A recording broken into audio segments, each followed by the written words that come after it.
வாழ்வு தந்தவரே, புது துவக்கம் தந்தவரே, புது வாழ்வு தந்தவரே, புது துவக்கம் தந்தவரே, நன்றி உமக்கு நன்றி, முழு மனதுடன் சொல்கின்றோம்.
இந்த மணமகன் கிறிஸ்தவருக்கும் இந்த மணமகள் ஏஞ்சலுக்கும் பெற்றோர்களால் தங்குவதற்காக ஜெபிக்கின்ற கூடி வந்திருக்கிறோம். திருமணமானது கிறிஸ்தவருக்கும் ஒரு திருச்சபைக்கும் உள்ள ஐக்கியத்தை காட்டுகிறது. இது யாவருக்கும் அவனவன் தன் மனைவியும் அவனவன் தன் புருஷனை உடையவராக இருக்கும்படி தேவனால் ஏற்படுத்தப்பட்டது. மூன்றாவது, தேவனுடைய சித்தத்தின்படி தேவனுடைய மகிமைக்காக பிள்ளைகளை பெற்று தேவ பக்தியுள்ள சந்ததியை பெறும்படி தேவனால் ஏற்படுத்தப்பட்டது. ஆகையால் இதை அற்பமா எண்ணாமல் திருமணம் ஏற்படுத்தப்பட்ட காரணங்களை மனதில் கொண்டு பயபக்தியோடும் வேகத்தோடும் தெளிந்த புத்தியோடும் தேவ பயத்தோடும் திருமணம் செய்ய வேண்டும். ஆகையால் இந்த திருமணத்தை வேத ஒழுங்கின்படியும் இந்த எவராகிலும் அந்த திருமணத்தை நாம் ஆசீர்வதிக்கும்படி கூடி வந்திருக்கிறோம். தொடர்ந்து இந்த திருமணத்தை நாம் நடத்த தேவன் அருள் செய்யும்படி நாம் ஆசீர்வதிக்கும்படி வந்திருக்கிறோம். ஆகவே இந்த முடிவிலிருந்து கடைசி வரைக்கும் தேவ பிரசனம் சூழ்ந்திருக்கும்படி செவிக்கிறோம். நாம் இப்போ ஒரு வேத பகுதியை நாம் வாசிக்க போகிறோம். நல்லதல்ல என்று துணை அவனுக்கு உண்டாகவே என்றார். தேவனாகிய கர்த்தர் வெளியில் சகலவித மிருகங்களையும் ஆகாயத்தில் சகலவித பறவைகளையும் மண்ணினாலே உருவாக்கி ஆதாம் அவைகளுக்கு என்ன பெயரிடுவான் என்று பார்க்கும்படி அவைகளை அவனிடத்தில் கொண்டு வந்தார். அந்தந்த ஜீவஜந்துக்கு ஆதாம் எத்தனை பெயரிட்டானோ அதுவே அதற்கு பேராயிற்று. அப்படியே ஆதாம் சகலவித நாட்டு மிருகங்களையும் ஆகாயத்து பறவைகளுக்கும் சகலவித நாட்டு மிருகங்களுக்கும் பெயரிட்டான். ஆதாமுக்கோ ஏற்ற துணை இன்னும் காணப்படவில்லை. அப்பொழுது தேவனாகிய கர்த்தர் ஆதாமுக்கு அயர்ந்த நித்திரை வரப்பட்டார். அவன் நித்திரை அடைந்தான்.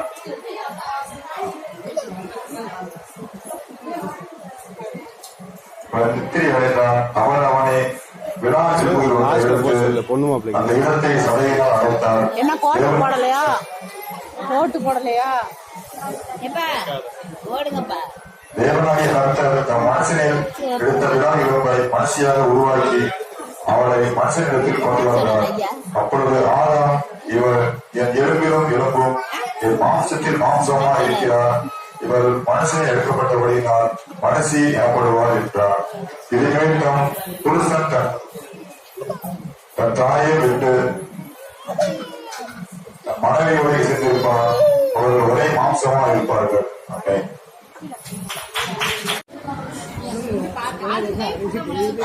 சொல்றீங்களா?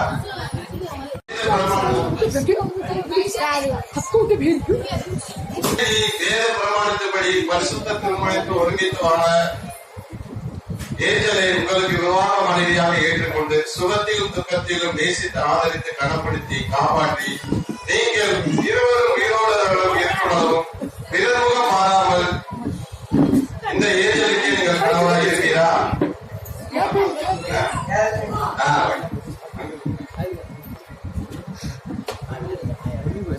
ஏஞ்சலாகிய நீ வேத பிரமாணத்தின்படி பரிசுத்த திருமணத்தை ஒருங்கித்து வாழ கிறிஸ்துவாகிய இவரை உங்களுக்கு விவாத கணவனாக ஏற்றுக்கொண்டு கீழ்ப்படிந்து பணிவிடை செய்து சுகத்திலும் துக்கத்திலும் இவரை நேசித்து கனப்படுத்தி காப்பாற்றி நீங்கள் இருவரும் உயிரோடு இருக்கணும் பிறகு மாறாமல் இவருக்கே நீங்கள் மனைவியாக இருப்பாயா? இந்த திருமணம் செய்ய இந்த மணமகளுக்கு கொடுக்க பெண்ணின் தகப்பன் நல்லதா? அவருடைய அம்மா ஒரு சார்பாக வந்து அவருடைய வலது கையை பிடித்து மணமக்கள் கொடுக்கும்படி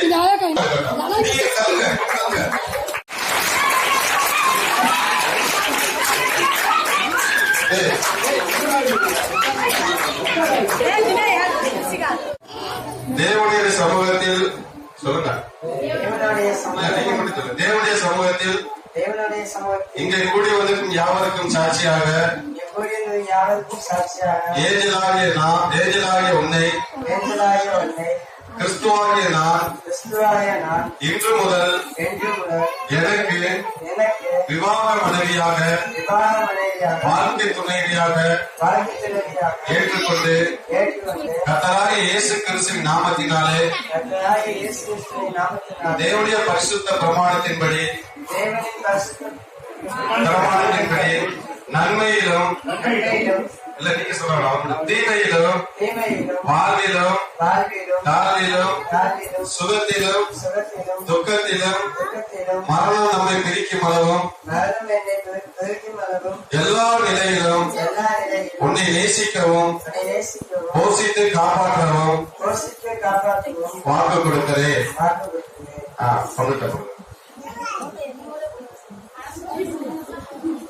தேவனுடைய சமூகத்தில் இங்கே கூடி வந்திருக்கும் யாவருக்கும் சாட்சியாக ஏஞ்சலாகிய நான் கிறிஸ்துவாகிய உங்களை இன்று முதல் விவாக கணவனாக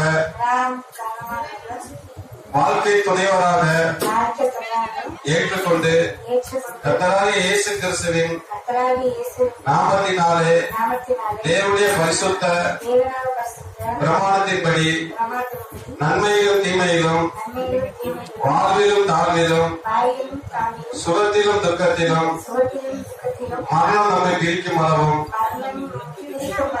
எல்லா நிலையிலும் உங்களை நேசிக்கவும் பயபக்தியோடு கீழ்ப்படியவும் வாக்கு கொடுக்கிறேன்.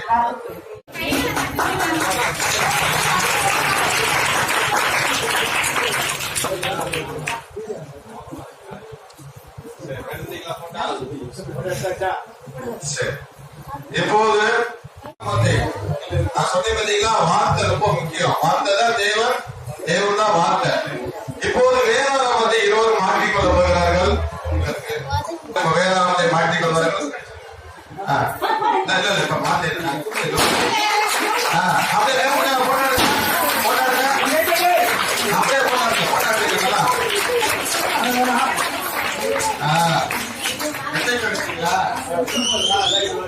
அப்படியே நீங்க வாங்கிக்க. மணமகளுக்கு வேதாகமத்தை கைதட்டியா போட்டாடுங்க.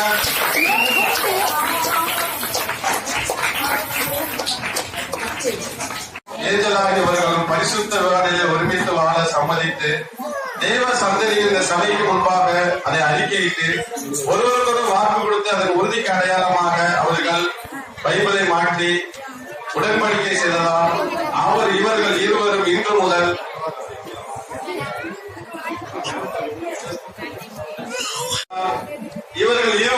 முதல் கணவன் மனைவியாக ஒரே மாம்சமாய் இருப்பது பிதா குமாரன் பரிசுத்த ஆவி நாமத்தினாலே அறிவிக்கிறேன். தேவன் இணைத்தவர்களை மனிதன் எவனும் பிரிக்கா இருக்க கடவுள் அப்படி முழக்கப்படி. அப்படியே பாஸ்டர் தயவு செய்து முன்னாடி வந்துருக்கு.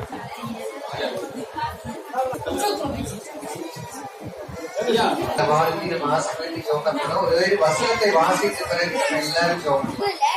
ஆதியாகமம் 12ஆம் அதிகாரம் 2வது வசனம். நான் உன்னை பெரிய ஜாதியாக்கி உன்னை ஆசீர்வதித்து உன் பெயரை பெருமைப்படுத்தி உன் பெயரை பெருமைப்படுத்தவே நீ ஆசீர்வாதமாயிருப்பாய். ஒரு முறை சொல்லமா, நான் உன்னை பெரிய ஜாதியாக்கி உன்னை ஆசீர்வதித்து உன் பெயரை பெருமைப்படுத்துவேன், நீ ஆசீர்வாதமாய் இருப்பாய். பெரிய ஜாதி அப்படிங்கும் போது நம்ம ஆண்டவருடைய பிள்ளைகள் எல்லாருமே அவருடைய ஜாதி, அவருடைய பிள்ளை. நம்ம ஆண்டவர் ஆசீர்வதிப்பாங்க, நம்ம பேரை பெருமைப்படுத்துவாங்க. அவருடைய ராஜ்யத்திற்காக, அவருடைய பணியை செய்வதற்காக, தேசத்தில் எடுப்பது உண்டாவதற்காக. சரியா? ஜெபம் பண்ணலாமா? தகப்பனே, நாங்கள் ஊழியக்காரர்களாய் ஆண்டவரை போதர்களாய் ஆண்டவரை இணைந்து நாங்கள் ஆசீர்வதித்து செபிக்கிறோம். கர்த்தர் இந்த பிள்ளைகளுடைய ஆண்டவரே ஆசீர்வாதத்தை விரும்புகிற தேவன். இந்த நல்ல நாளிலே ஆண்டவரே நீங்க தந்தவரே, புது துவக்கம் தந்தவரே, புது வாழ்வு தந்தவரே, புது துவக்கம் தந்தவரே.